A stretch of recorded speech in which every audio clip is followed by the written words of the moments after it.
My fellow Americans, I'm speaking to you tonight from the Oval Office. Before I begin, let me speak to important news from earlier today. After 8 months of nonstop negotiation, by my administration,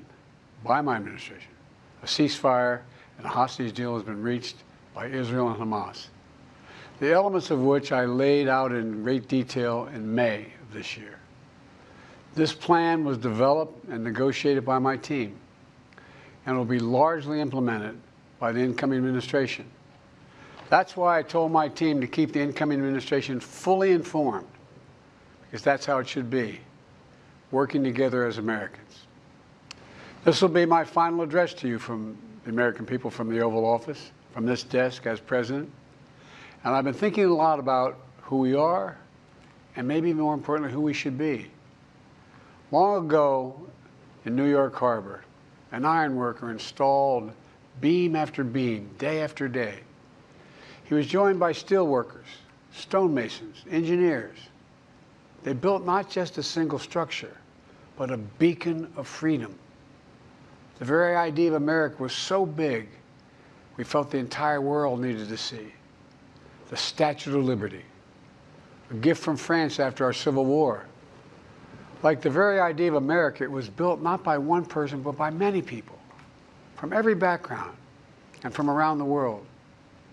Like America, the Statue of Liberty is not standing still. Her foot literally steps forward atop a broken chain of human bondage. She's on the march, and she literally moves. She was built to sway back and forth to withstand the fury of stormy weather, to stand the test of time because storms are always coming. She sways a few inches, but she never falls into the current below. An engineering marvel. The Statue of Liberty is also an enduring symbol of the soul of our nation. A soul shaped by forces that bring us together and by forces that pull us apart. And yet through good times and tough times, we've withstood it all. A nation of pioneers and explorers, of dreamers and doers, of ancestors native to this land, of ancestors who came by force, a nation of immigrants who came to build a better life, a nation holding the torch of the most powerful idea ever in the history of the world, that all of us are created equal, that all of us deserve to be treated with dignity, justice, and fairness, that democracy must defend and be defined and be imposed, moved in every way possible. Our rights, our freedoms, our dreams. But we know the idea of America, our institution, our people, our values that uphold it are constantly being tested. Ongoing debates about power and the exercise of power, but whether we lead by the example of our power or the power of our example, whether we show the courage to stand up to the abuse of power or we yield to it. After 50 years at the center of all of this, I know that believing in the idea of America means respecting the institutions that govern a free society, the presidency, the Congress, the courts, a free and independent press, institutions that are rooted, they just might not reflect the timeless words, but they echo the words of the Declaration of Independence. We hold these truths to be self-evident.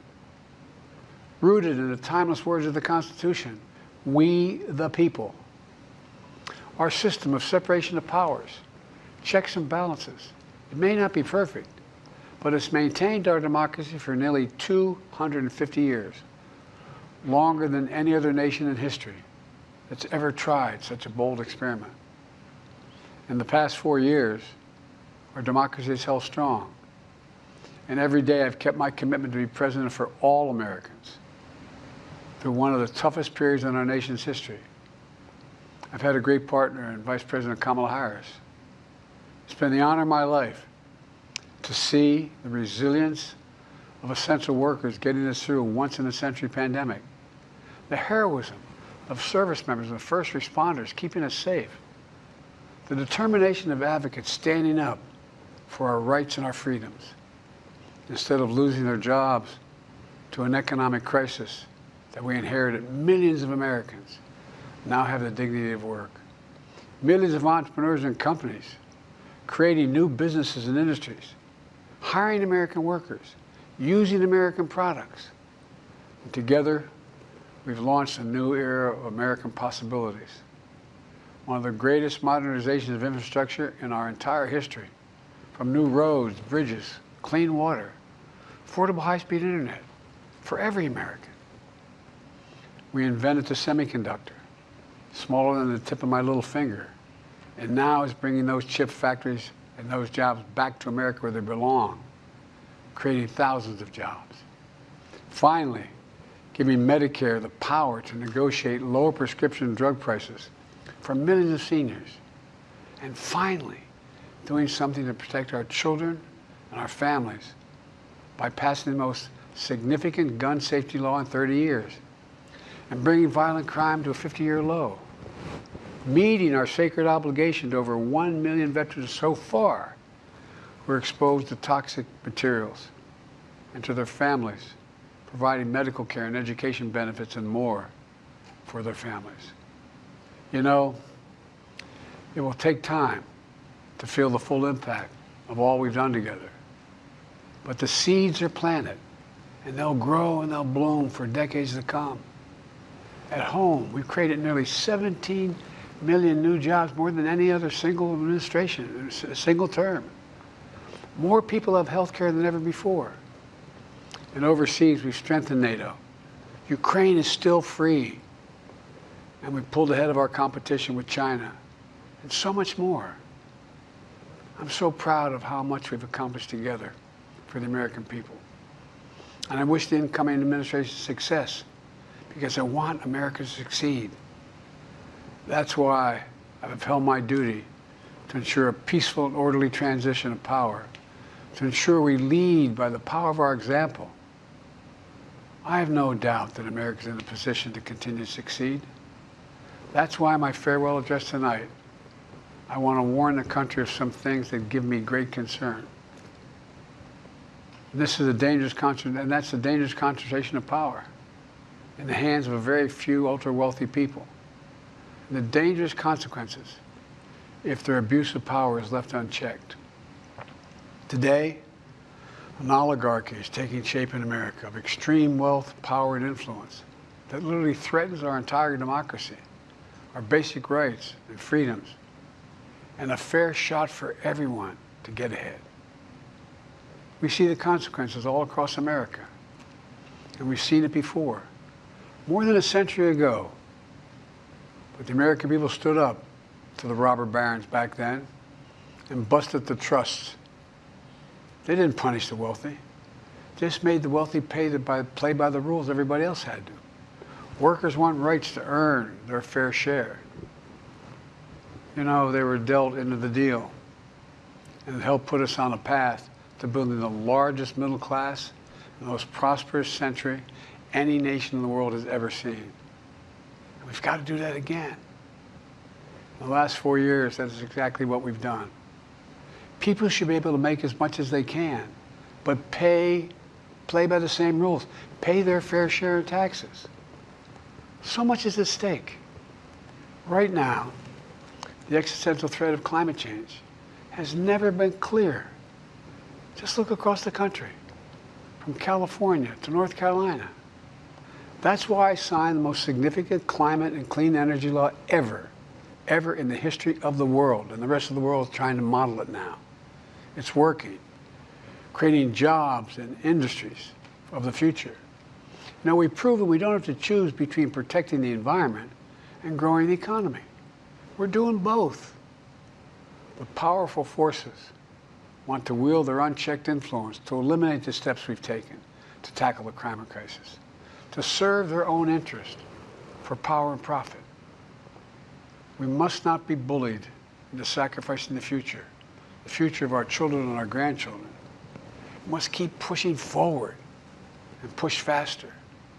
There's no time to waste. It's also clear that American leadership in technology is an unparalleled source of innovation that can transform lives. We see the same dangers of the concentration of technology, power, and wealth. You know, his farewell address, President Eisenhower spoke of the dangers of the military-industrial complex. He warned us then about, and I quote, the potential for the disastrous rise of misplaced power, end of quote. 6 decades later, I'm equally concerned about the potential rise of a tech-industrial complex that could pose real dangers for our country as well. Americans are being buried under an avalanche of misinformation and disinformation, enabling the abuse of power. The free press is crumbling. Editors are disappearing. Social media is giving up on fact-checking. The truth is smothered by lies told for power and for profit. We must hold the social platforms accountable to protect our children, our families, and our very democracy from the abuse of power. Meanwhile, artificial intelligence is the most consequential technology of our time, perhaps of all time. Nothing offers more profound possibilities and risks for our economy and our security, our society, for humanity. Artificial intelligence even has the potential to help us answer my call to end cancer as we know it. But unless safeguards are in place, AI could spawn new threats to our rights, our way of life, to our privacy, how we work, and how we protect our nation. We must make sure AI is safe and trustworthy and good for all humankind. In the age of AI, it's more important than ever that the people must govern. And as the land of liberty, America, not China, must lead the world in the development of AI. You know, in the years ahead, it's going to be up to the president, the presidency, the Congress, the courts, the free press, and the American people to confront these powerful forces. We must reform the tax code, not by giving the biggest tax cuts to billionaires, but by making them begin to pay their fair share. We need to get dark money. That's that hidden funding behind too many campaigns contributions. We need to get it out of our politics. We need to enact an 18-year time limit, time and term, for the strongest ethics reforms for our Supreme Court. We need to ban members of Congress from trading stock while they're in the Congress. We need to amend the Constitution to make clear that no president is immune from crimes that he or she commits while in office. The president's power is not limited. It's not absolute, and it shouldn't be. And in a democracy, there's another danger to the concentration of power and wealth. It erodes a sense of unity and common purpose. It causes distrust and division. Participating in our democracy becomes exhausting and even disillusioning. And people don't feel like they have a fair shot. We have to stay engaged in the process. I know it's frustrating. A fair shot is what makes America, America. Everyone's entitled to a fair shot. Not a guarantee, but just a fair shot. An even playing field. Going as far as your hard work and talent can take you. We can never lose that essential truth, remain who we are. I've always believed, and I've told other world leaders, America can be defined by one word: possibilities. Only in America do we believe anything is possible. Like a kid with a stutter from modest beginnings in Scranton, Pennsylvania, and Claremont, Delaware, sitting behind this desk in the Oval Office as President of the United States. That's the magic of America. It's all around us. Upstairs in the residence of the White House, I've walked by a painting of the Statue of Liberty I don't know how many times. In the painting, there's several workers climbing on the outstretched arm of the statue that holds the torch. It reminds me every day I pass it of the story and soul of our nation and the power of the American people. There's a story of a veteran. This is a veteran the son of an immigrant, whose job was to climb that torch and polish the amber panes so rays of light could reach out as far as possible. He was known as the keeper of the flame. He once said of the Statue of Liberty, quote, "speaks a silent universal language, one of hope that anyone who seeks and speaks freedom can understand." Yes, we sway back and forth to withstand the fury of the storm, to stand the test of time. A constant struggle, a short distance between peril and possibility. But what I believe is the America of our dreams is always closer than we think. And it's up to us to make our dreams come true. Let me close by stating my gratitude to so many people, to the members of my administration, as well as public service and first responders across the country and around the world. Thank you for stepping up to serve. To our service members and your families, it's been the highest honor of my life to lead you as Commander-in-Chief. And of course to Kamala and our incredible partner, the historic Vice President. She and Doug have become like family, and to me, family's everything. My deepest appreciation to our amazing First Lady who's with me in the Oval today, for our entire family. You're the love of my life and the lives of my love. My eternal thanks to you, the American people. After 50 years of public service, I give you my word. I still believe in the idea for which this nation stands. A nation where the strength of our institutions and the character of our people matter and must endure. Now it's your turn to stand guard. May you all be the keeper of the flame. May you keep the faith. I love America. You love it too. God bless you all. And may God protect our troops. Thank you for this great honor.